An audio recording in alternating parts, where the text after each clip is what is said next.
Muy buenos días, jóvenes. O tardes ya, ¿verdad? Buenas tardes.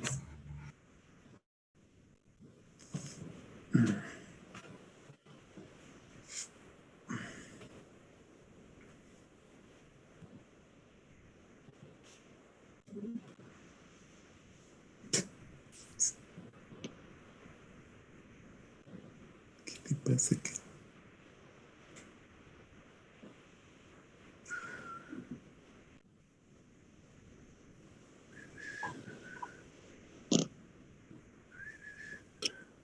Disculpe, profe, yo tengo una pequeña, enorme duda. A ver.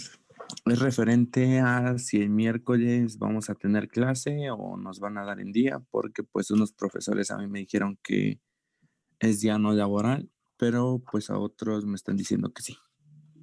No, es día libre, ¿no? No hay ¿Es día clases. libre? Ah, ok, gracias. Sí, los que quieran darles clase, pues les van a dar, ¿verdad? Pero no deberían. No, porque es oficial el día, entonces no va a haber clase. Ok, gracias. Muy bien. Pues vamos a comenzar primero con la foto para tener constancia aquí. Pero siguen llegando. A ver, vamos a sacar la foto.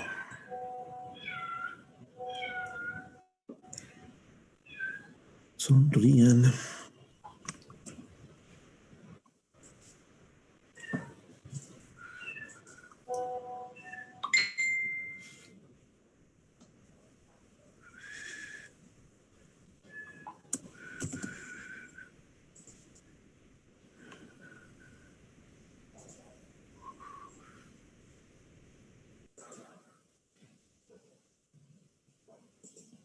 Va la segunda.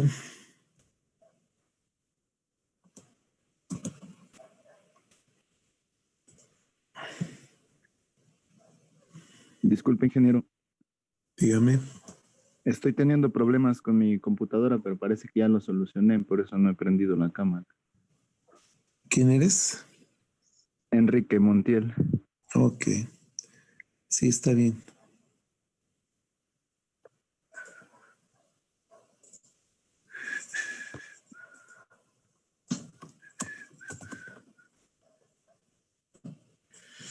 Muy bien, ya están las fotos. Ahora sí, vamos a comenzar.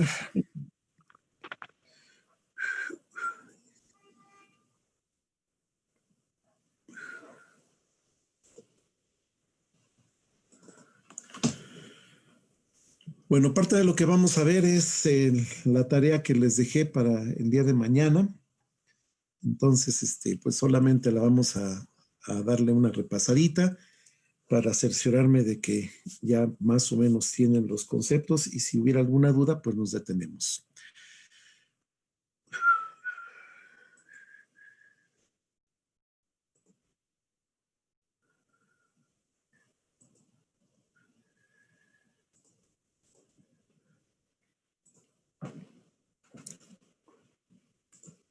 Cuando tengan alguna duda, por favor me interrumpen para poder ampliarles la duda. Definición de sustancia pura, bueno, ya deben tenerla. Es una sustancia que tiene una composición química fija en cualquier parte del sistema o del cuerpo del dispositivo que estemos analizando. Entonces,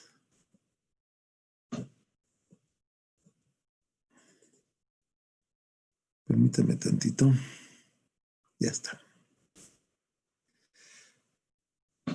Eso es una sustancia pura y pues ejemplos de sustancias puras, el agua, el nitrógeno, el helio, dióxido de carbono, entre muchas más, son sustancias puras. También una mezcla de gases que siguen llegando. Bueno, una mezcla de gases, de varios gases, también puede ser una sustancia pura siempre y cuando la mezcla sea homogénea, de tal manera que su composición química sea homogénea. Entonces, no solamente una sustancia en particular, sino también mezcla de varios gases pueden ser una sustancia pura. El mejor de los ejemplos de eso que estamos diciendo es el aire. Es una mezcla de varios gases, pero con frecuencia se considera como una sustancia pura porque tiene una composición química uniforme o homogénea. ¿De acuerdo? También tenemos que una mezcla de dos o más fases de una sustancia pura, ahorita vamos a ver, vamos a ampliar el asunto de las fases, de una sustancia pura se sigue considerando una sustancia pura, siempre que la composición química de las fases sea la misma, ¿sí? En el caso del agua, por ejemplo, si tenemos líquido y vapor, son dos fases de una misma sustancia y que también se sigue considerando sustancia pura. También una mezcla de hielo y agua líquida, es decir, sólido y líquido, también es una sustancia pura porque ambas fases tienen la misma composición química. También, a pesar de lo que estamos exponiendo, una mezcla de aire líquido, en el caso del aire, hablando concretamente, una mezcla de aire líquido con otro gaseoso no compone una sustancia pura, debido a que la composición del aire líquido es distinta a la del gaseoso y por lo tanto la mezcla ya no es químicamente homogénea. Su comportamiento, el comportamiento de los gases de los cuales está compuesto el aire, no es el mismo en una fase u en otra. Y entonces eso ya lo descalifica o lo desacredita para hacer una sustancia pura. Muy bien, hasta aquí. ¿No hay preguntas? Me imagino que no, porque si no ya me hubieran interrumpido. Entonces, en cuanto haya una duda, por favor me interrumpen. Las fases, como decíamos, de una sustancia pura, ya los conocemos. La sólida, en donde las moléculas están firmemente unidas por los enlaces que ustedes también ya conocen. La fase líquida, bueno, aquí las fuerzas de cohesión ya son menos intensas y entonces ahí se permite un ligero movimiento entre las moléculas en la fase líquida. Y en la fase gaseosa, ahí la energía cinética de las moléculas provoca golpes o choques entre las moléculas del gas. Entonces son las tres fases de una sustancia pura, las tres fases comunes que podemos encontrar aquí en la Tierra, ¿no? Y hablamos de procesos de cambio de fase. Alguien me escribió un comentario en el chat, en el foro, sobre esto de los cambios de fase o los procesos de cambio de fase.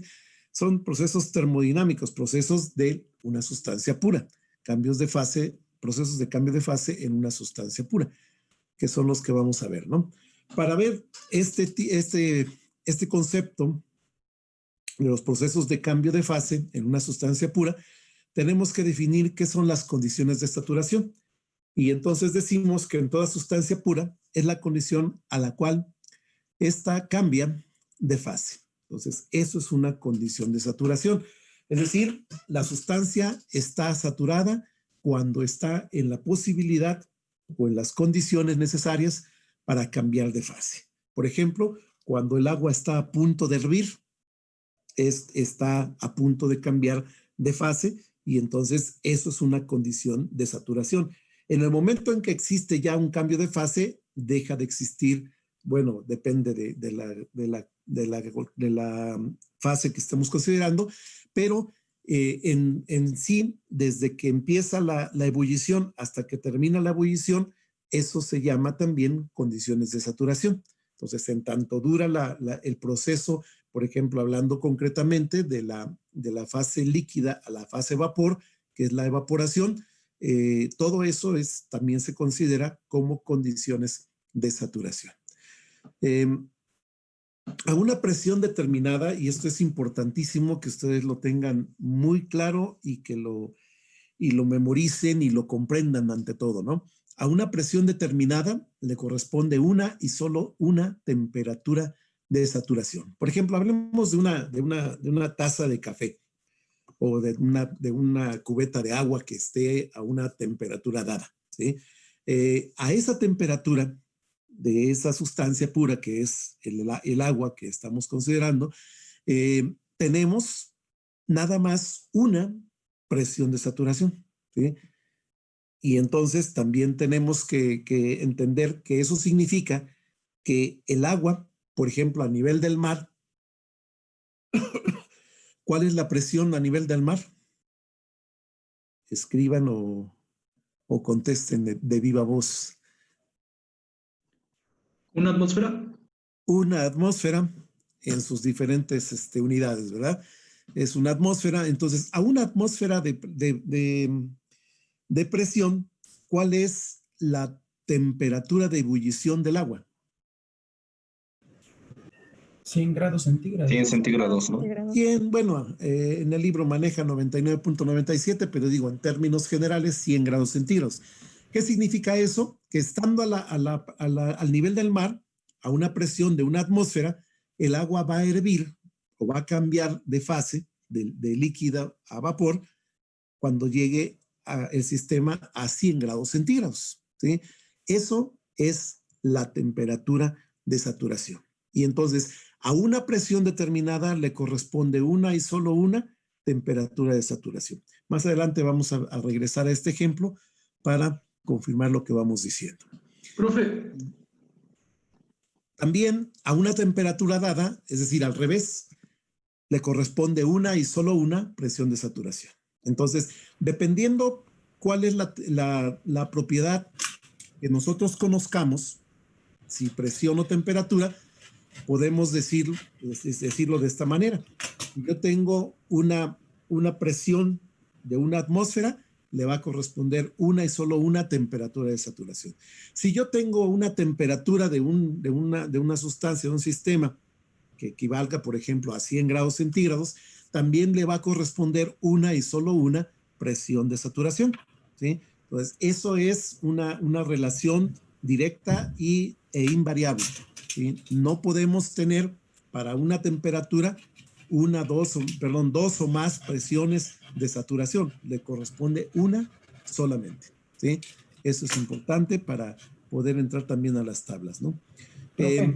Las tablas de saturación de las que estoy hablando, que muestran la presión de saturación en función de la temperatura o la temperatura de saturación contra la presión.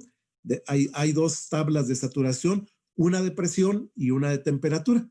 Dependiendo cuál es el valor que nosotros tengamos en nuestro sistema o en la sustancia que estemos considerando, esa es el tipo de tabla que debemos tomar para encontrar las demás propiedades termodinámicas.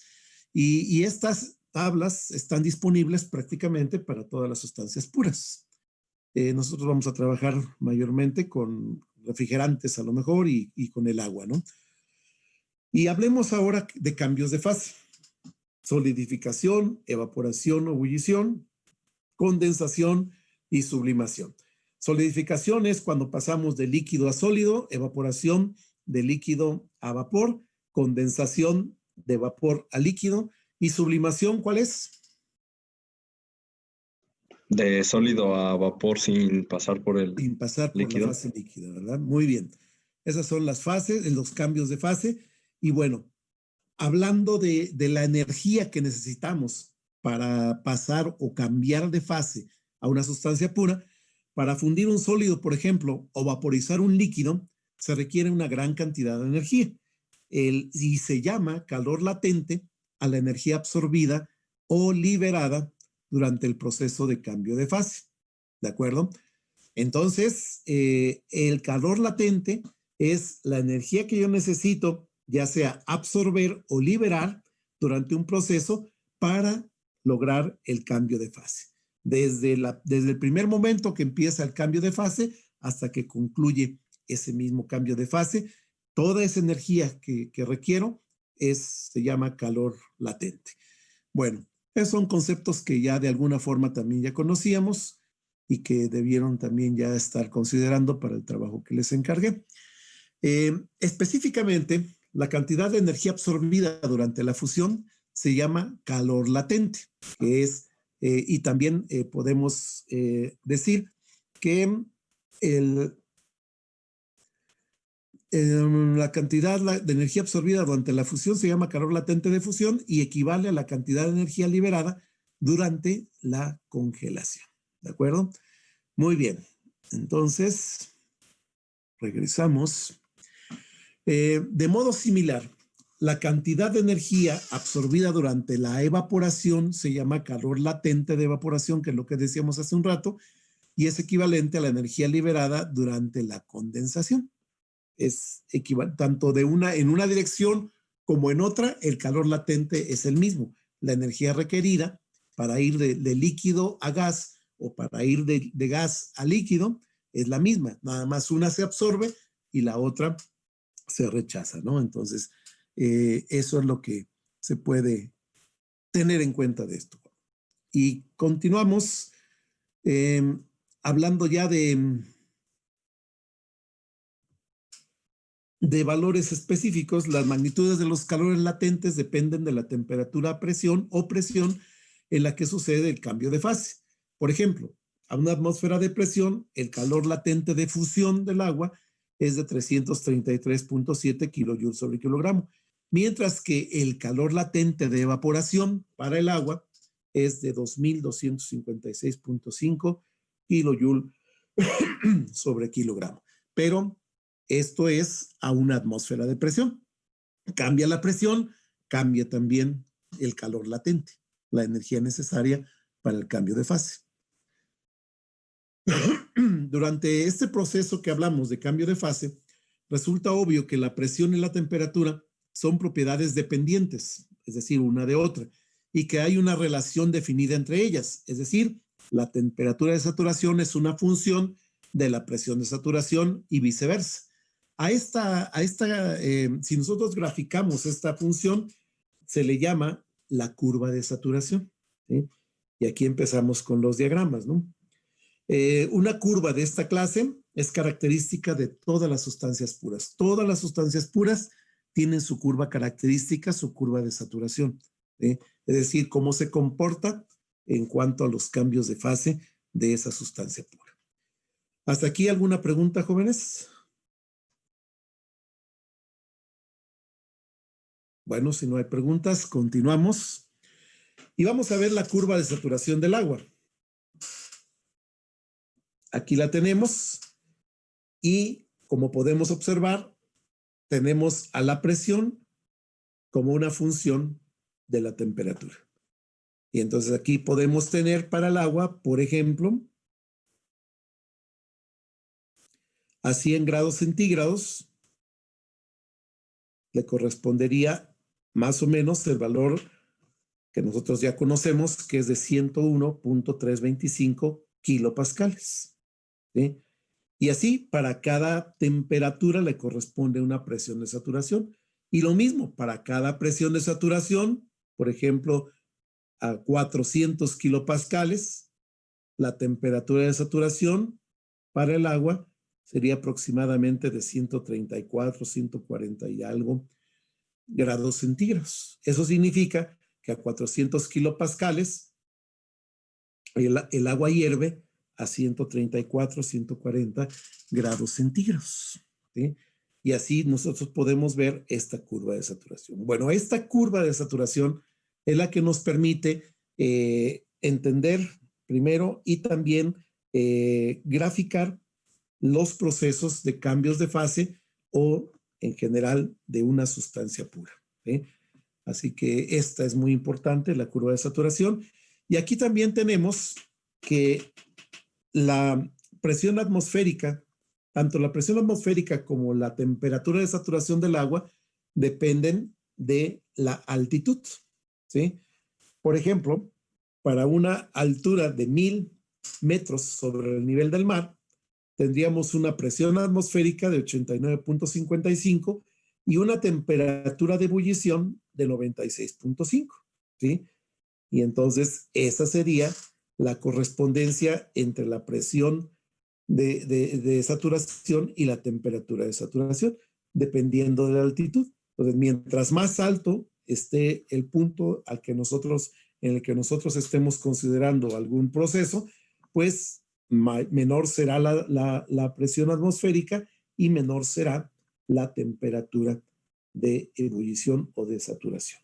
Y entonces tenemos una relación directa entre la temperatura de saturación y la temperatura y la presión de saturación. Aumenta la temperatura de saturación, aumenta también la presión de saturación. Es una relación directa. ¿Salen? Y antes de empezar con los diagramas de propiedades, necesito ver si ya entendemos todo lo anterior, que son los conceptos básicos, fundamentales. A ver, déjenme echar un vistazo. ¿Todo quedó claro hasta el momento en que vamos? ¿Sí? Bueno. Perfecto. Entonces, continuamos.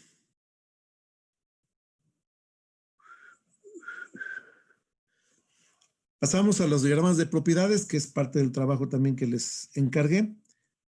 Aquí solamente vamos a ver algunas partes importantes. Diagrama temperatura-volumen. El diagrama temperatura-volumen para el calentamiento, por ejemplo, de agua a presión constante, podríamos definirlo de esta manera, ¿sí? Tenemos una situación de líquido comprimido y la vamos a llevar al punto 2, que es líquido saturado. Es decir, las condiciones de líquido comprimido son aquellas en las que la presión está por encima de la temperatura de saturación del agua, en este caso que estábamos hablando. Por eso tengo que aumentar o transmitir calor, aumentar su temperatura. Entonces pasamos de líquido comprimido del punto 1, aumentamos su temperatura a presión constante y llegamos al punto 2, que es la condición de saturación de líquido. El punto 2 es líquido saturado, y cuando llegamos a ese punto y seguimos calentando la sustancia, que en este caso es agua, ya no va a aumentar de manera inmediata la temperatura, y lo podemos ver ahí. ¿Por qué? Porque empieza el cambio de fase, ¿sí? Vamos a anotarle por aquí. En este punto 2, que es la condición de saturación de líquido, si yo estoy calentando a presión constante, elevo la temperatura hasta este punto 2. A partir de ese momento, cuando llega al punto 2, que es la condición de saturación de líquido, ya no aumenta inmediatamente la temperatura, sino que lo que va a pasar es que todo el calor que estoy adicionando al agua es calor latente de evaporación. Es decir, lo voy a ocupar para pasar desde líquido saturado hasta el punto 4, que es vapor saturado, ¿sí? El punto 3 es un punto intermedio, es una mezcla vapor-agua. Mientras más nos alejamos del punto 2 y nos acercamos al punto 4, mayor cantidad de vapor tendremos en la mezcla, ¿sí? Y llegamos al punto 4 y entonces en ese momento deja de haber líquido y tenemos única y exclusivamente vapor saturado, ¿sí? Si seguimos calentando a presión constante, ahora sí, una vez que llegamos ya a la condición de vapor saturado, cualquier energía que adicionemos al agua se va a traducir en un aumento de la temperatura. Y por eso se llama, en esta zona, vapor sobrecalentado, ¿sí? Todo este proceso desde 1 hasta 5 es a presión constante. Una línea de presión constante en un diagrama de temperatura-volumen, hablando expresamente para el agua, se representa de esta manera. En la zona de líquido comprimido es una vertical más o menos con esta geometría, y en la zona de mezcla es una horizontal porque la presión y la temperatura permanecen constantes durante el proceso de cambio de fase, ¿sí? Y entonces esto es muy importante saberlo y considerarlo. Y en cuanto llega al punto de vapor saturado, que es el punto número 4, ¿sí? Ahora sí, cualquier energía que adicionemos se va a convertir o se va a traducir en un aumento de la temperatura, por lo cual a ese vapor se le llama sobrecalentado. ¿Por qué se le llama sobrecalentado? Porque estamos sobrepasando la temperatura de saturación, ¿sí? A la presión a la cual estamos llevando a cabo nuestro proceso, que en este caso específico es de una atmósfera. Pregunta sobre este diagramita. ¿Algo que no quede claro? ¿Jóvenes? ¿No? Bueno, pasamos entonces a ver el diagrama completo de el temperatura-volumen para una sustancia pura. En este caso es una sustancia pura como la del agua, ¿sí? O como el agua. Y aquí sí tenemos marcadas todas las zonas, ¿sí? Que es también parte del trabajo que les dejé. Tenemos inicialmente la línea de líquido saturado y la línea de vapor saturado. El punto más alto de esta campana de vapor que se le conoce se le llama punto crítico. Y ya habíamos platicado al respecto del punto crítico, que es el punto en donde coexisten la fase líquida y la fase vapor. Las propiedades de la fase líquida son exactamente iguales a las propiedades de la fase vapor, ¿sí? Volumen específico, por ejemplo, más adelante ya veremos energía interna, entalpía, entropía, todas las propiedades en el punto crítico. Las propiedades del líquido saturado son exactamente iguales a las propiedades del vapor saturado, ¿sí? Y entonces a eso se le llama punto crítico. Del lado izquierdo tenemos la región de líquido comprimido y del lado derecho tenemos la región de vapor sobrecalentado, ¿sí? La geometría de una línea de presión constante en un diagrama temperatura-volumen, ¿sí? Es la que estamos viendo aquí. Entonces, para poder dibujar los procesos en un diagrama TV, particularmente hablando del agua, tenemos que recordar la geometría de las líneas de presión constante en un diagrama temperatura-volumen. Las líneas de temperatura constante en un diagrama temperatura-volumen pues son horizontales y las líneas de volumen específico constante son líneas verticales en este diagrama temperatura-volumen, ¿sí? Y listo, estas son las zonas a las que nos referimos en un diagrama de fase, un diagrama de procesos de fase que nosotros tenemos para el agua, particularmente ese es el diagrama, ¿no? ¿Alguna pregunta sobre este diagrama TV del agua? ¿No? A ver, déjenme verlos porque si no los veo. ¿Dudas sobre el diagrama temperatura-volumen, jóvenes? ¿No tienen dudas? ¿No? Bueno, de este lado no, y de este otro lado, ¿alguna duda? ¿No? Bueno, continuamos entonces. Pasamos. Este es un ejemplo, ya con valores específicos, de un diagrama de temperatura-volumen mostrando la fase líquida y la fase vapor y esta fase de mezcla. A la línea azul que tenemos aquí, les recuerdo, se le llama campana de vapor o línea de saturación, ¿sí? Y encierra toda la parte de mezcla. Entonces, toda esta zona es zona de mezcla, como dice aquí, líquido-vapor, ¿sí? Y entonces aquí tenemos del lado derecho vapor sobrecalentado y del lado izquierdo líquido comprimido. ¿De acuerdo? Y aquí pues hay valores específicos para el agua. Aquí tenemos el punto crítico. La presión del punto crítico son 224 kilogramos sobre centímetro cuadrado, o también lo pueden tener en kilopascales o en atmósferas, o en las unidades que ustedes requieran. Y también pueden tener el valor de la temperatura crítica, y esta la vamos a ver en un momento más en las tablas. Bueno, Profe, ¿perdón? una duda. Dígame.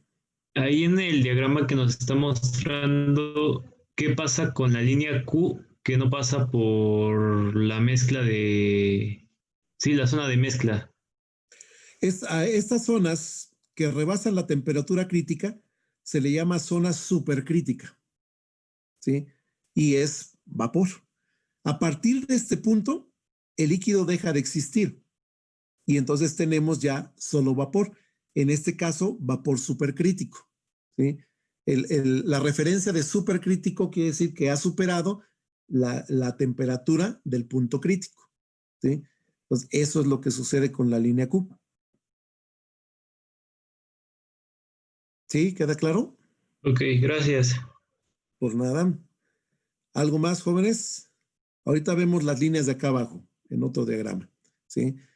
Aquí en la parte de abajo tenemos la zona de sólido. Aquí no aparece, pero al ratito vamos a ver un diagrama en donde sí aparece. Muy bien. ¿Preguntas sobre este diagrama TV? ¿No? Bueno, pasamos entonces al diagrama presión-volumen. Es parecido. Las pendientes pueden variar un poco. De hecho, esto no está a escala, por supuesto, pero es una referencia, ¿no? Y ahora, las líneas de presión constante en este diagrama presión-volumen son horizontales, ¿sí? Y las líneas de temperatura constante tienen esta geometría. Vean. Esta es la geometría de las líneas de temperatura constante en un diagrama presión-volumen, ¿sí? Aquí tenemos otra presión, otra temperatura, pero con la misma geometría. Y las mismas regiones que teníamos en el diagrama temperatura-volumen. La región de mezcla que está bajo la campana de vapor, ¿sí? O la campana de mezcla. Y entonces del lado izquierdo es la línea de saturación de líquido y del lado derecho es la línea de saturación de vapor, ¿sí? Hacia la parte derecha de la línea de vapor saturado tenemos vapor sobrecalentado y a la izquierda del líquido saturado tenemos líquido comprimido, ¿sí? Y ahorita vamos a checar. Aquí aprovecho para denotar lo siguiente. ¿Cómo podemos nosotros saber, bajo determinadas condiciones de presión y temperatura, cuando la sustancia que estamos refiriendo, en este caso que es el agua, se encuentra en alguna de las zonas que estamos marcando aquí? Para que esté en la zona de líquido comprimido, necesitamos una condición, que la presión del sistema sea mayor que la presión de saturación a la temperatura correspondiente, ¿sí? Esa es la condición, ¿sí? Pero también lo podemos ver al revés, ¿sí? Si yo tengo temperatura y entonces lo que yo tengo como líquido comprimido, que es una referencia a la presión, debemos recordar que un líquido comprimido o la región del líquido comprimido es la misma región que también se le conoce como líquido subenfriado, ¿sí? La palabra comprimido se refiere a la presión y se llama comprimido porque la presión es superior, la presión del sistema es superior a la presión de saturación de la sustancia a la temperatura indicada, ¿sí? Pero si yo le llamo en lugar de líquido comprimido, en este caso, vamos a ponerle por aquí.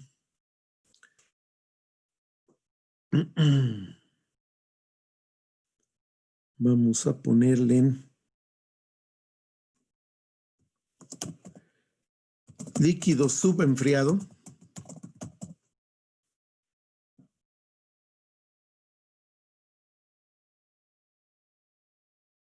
Esta zona de líquido comprimido es la misma que líquido subenfriado. Decíamos que lo de líquido comprimido es por la referencia de la presión. Líquido subenfriado es por referencia a la temperatura. ¿Qué significa? Que la temperatura del sistema es inferior a la temperatura de saturación a la presión correspondiente de esa sustancia o sistema, ¿sí? Y entonces la región de líquido subenfriado es la misma, es idéntica, es otro nombre de la de líquido comprimido. Esto, señores y señoritas, ¿queda bien claro? ¿Sí queda claro esto de los dos nombres de esta región, de esta zona? Líquido comprimido es con referencia a la presión y líquido subenfriado es con referencia a la temperatura, ¿sí? Si no, si está claro, no diga nada, pero si no está claro, por favor, interrúmpanme y díganme. Ok, muy bien. Entonces, ya quedamos en esto. ¿Y qué otra cosa podríamos ver aquí en este diagrama de presión-volumen? Pues nada, aquí simplemente la región de vapor sobrecalentado.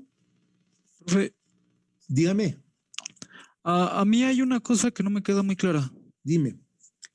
Cuando estamos hablando de líquido comprimido, Sí, la presión es mayor a la presión de saturación. a la temperatura correspondiente del sistema. Ok.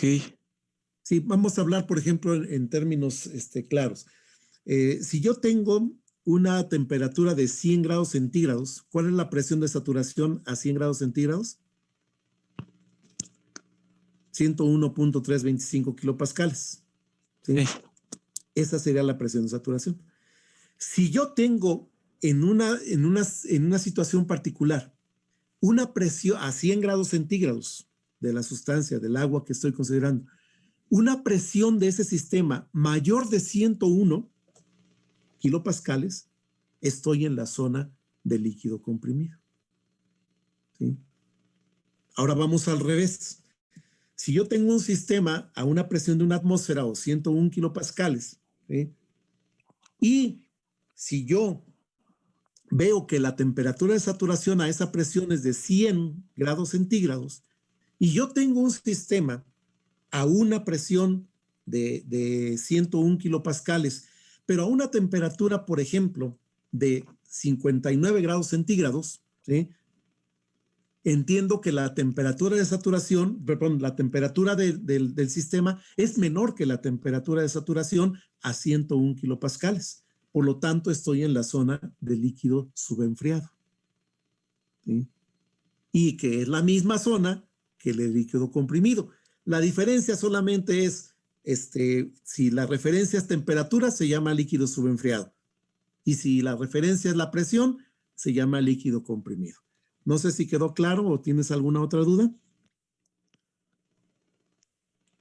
¿Quién Es que preguntó? o sea, sí entiendo que si estamos hablando de presión es comprimido, si es temperatura es saturado. Lo que no Subenfriado. entiendo, perdón, subenfriado. Lo que no entiendo es cuando me dice que si la presión es mayor a la presión de saturación y la temperatura es inferior a la de saturación.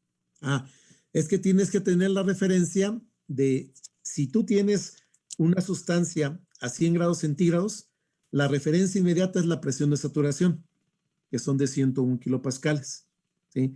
Esa es la presión de saturación. Ahora, si nosotros tenemos una presión de 101 kilopascales, pero una temperatura de mi agua, del sistema que estoy considerando, de 60 grados centígrados, ¿sí? Esa temperatura de mi sistema es menor que la de saturación a 101 kilopascales.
Muy bien.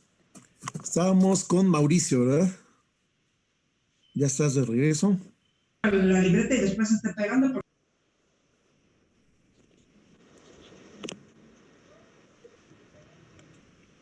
Pues no, no está de regreso.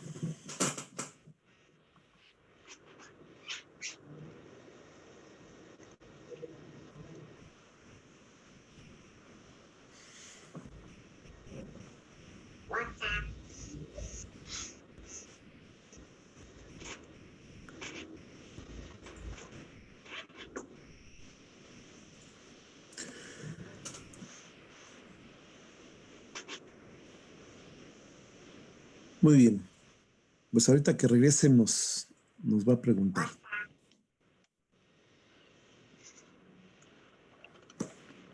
Vamos a ver. Entonces, decíamos que dependiendo de la propiedad termodinámica que nosotros dispongamos, esa es la referencia que nosotros vamos a ocupar para que sea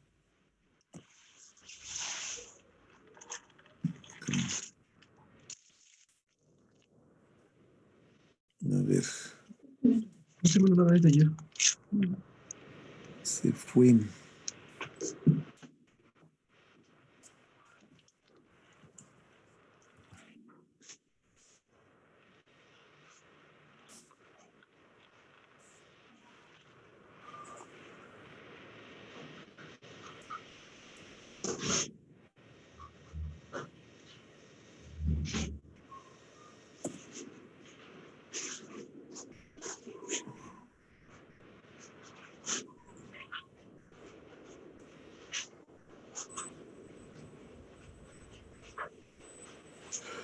Muy bien.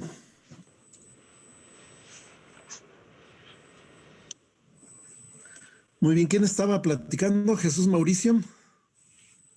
¿O quién? Sí, profe. Sí, yo. Ok, entonces decíamos que dependiendo de la presión o de la temperatura presión que nosotros tengamos, esa va a ser nuestra referencia, ¿sí? Entonces, si yo tengo, otra vez, 100 grados centígrados, ¿sí? O al revés, 101 kilopascales, sé que la temperatura de saturación a 101 kilopascales es 100 grados centígrados. Y entonces, si yo tuviera un sistema de agua también, pero a una temperatura de 60 grados centígrados, lo que tendría es un líquido subenfriado o líquido comprimido, ¿sí? Porque la temperatura del sistema es menor que la temperatura de saturación a la presión correspondiente del sistema, ¿sí? Y eso sería la manera en que podríamos identificar una zona de líquido comprimido. Lo mismo del lado derecho de vapor sobrecalentado. Si nosotros tuviéramos una temperatura de vapor de agua superior a la temperatura de saturación para una presión correspondiente, ¿sí? Estaríamos en la zona de vapor sobrecalentado porque la temperatura del sistema sería mayor que la temperatura de saturación a la presión correspondiente. Entonces estamos digamos, manejando las zonas de líquido comprimido o líquido subenfriado y la zona de vapor sobrecalentado con la misma variable que sería la temperatura.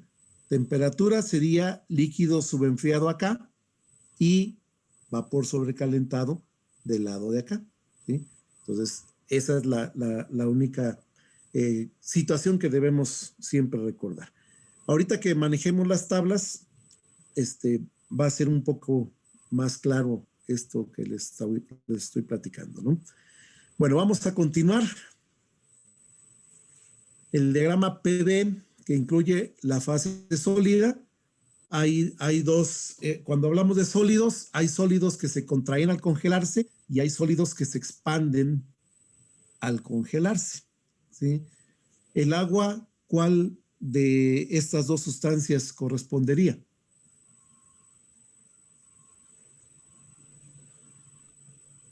jóvenes? El agua Es la que ¿Se se contrae. expande al congelarse? ¿Se expande o se contrae? Se expande, expande ¿no? cuando se congela. Se expande, ¿no? Sí, se expande.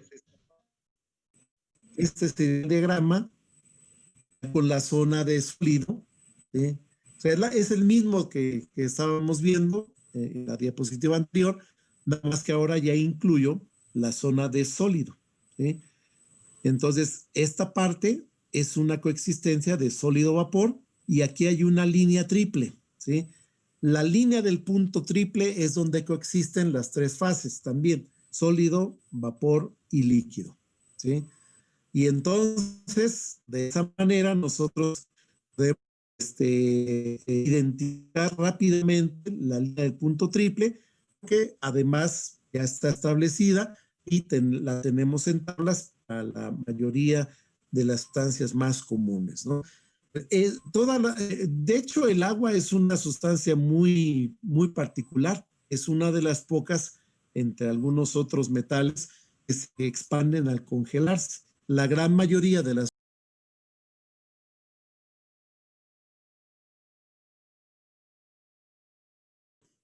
continuamos hablando del punto triple.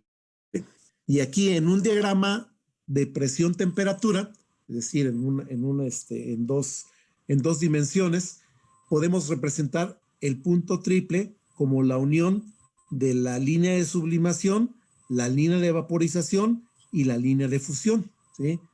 Este es de una sustancia que se contrae al congelarse y esta es de una sustancia que se expande al congelarse, que es la del agua. ¿Ok?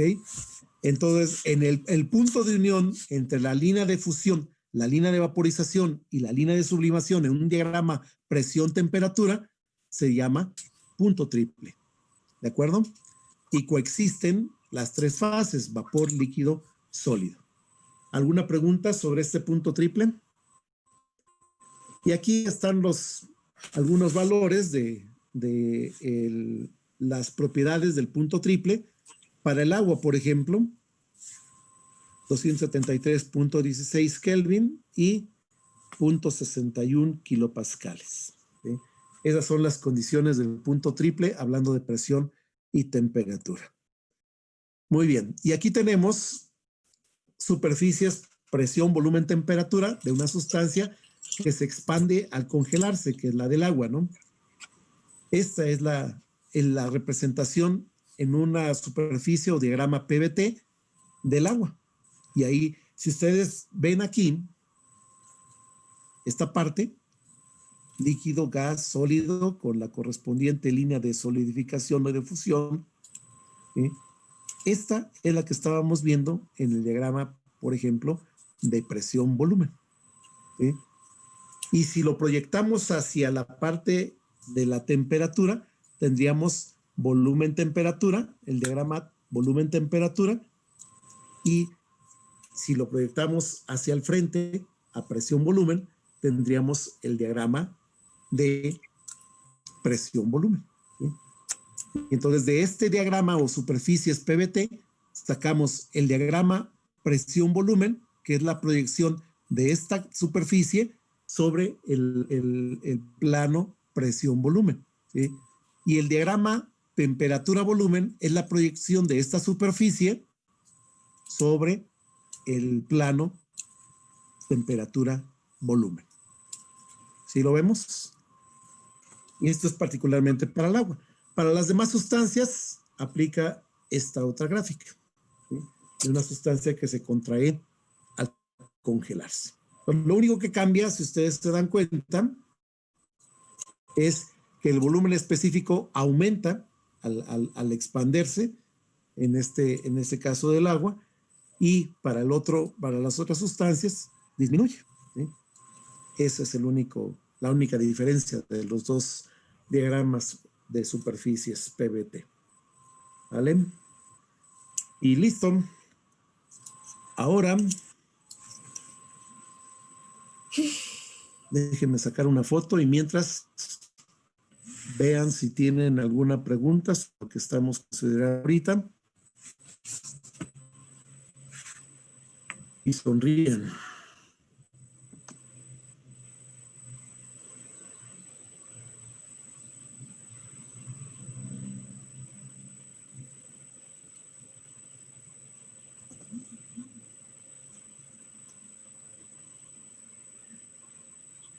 Bien, vamos a sacar la otra foto. Sonrían. No, otra vez. Listo.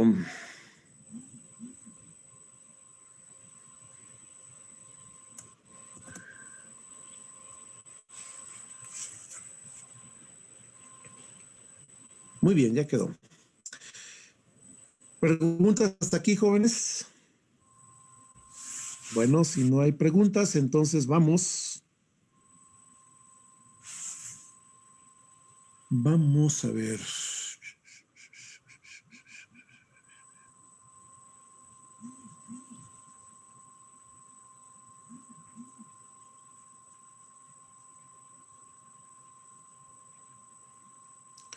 Vamos a comenzar con el manejo de tablas. Y vamos a considerar el ejemplo que viene aquí en el libro. Aquí lo voy a proyectar yo.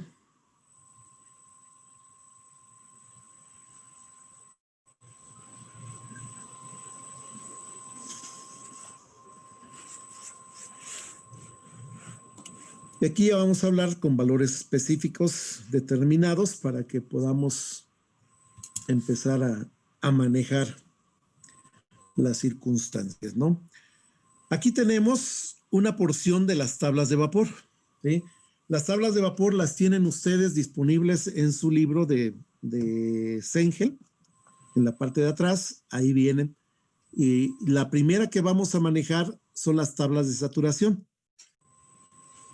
que puede ser de temperatura cuando tenemos en la primera columna la temperatura y hay otras en donde la primera columna es la presión.